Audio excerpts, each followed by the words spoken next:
Gatang kalabasa with tilapia. Tilapia with gatang kalabasa. Beautiful. May sumingit eh. Handa. Yeah. Wow. Main ingredients, tilapia fish. And then, kung ating kalabasa, pumpkins. Gata, cream, coconut cream, bawang, sibuyas, luya, sili. Ito po ang ating ulam for tonight. Ginataang kalabasa with tilapia, fried tilapia. Alright guys, family, beautiful.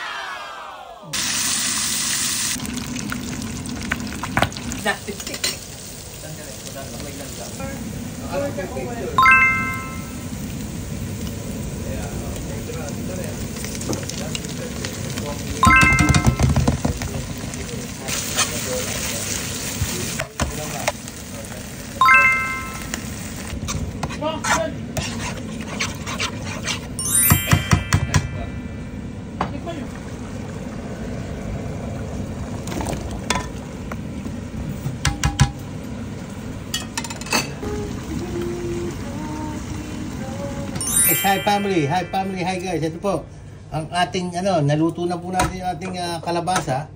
Ito po, ginataang kalabasa with tilapia. Yeah, hey, beautiful.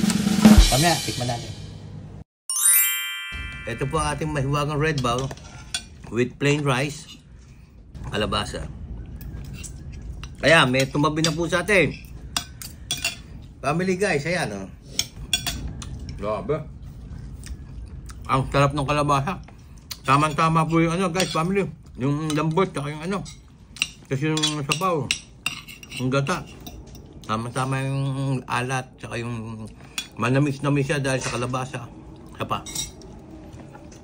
Wow! Tikman natin ang fish. Sarap. Wow! Grabe. Ganda ng tilapia, guys, family. St. Peter's fish. English po ng tilapia.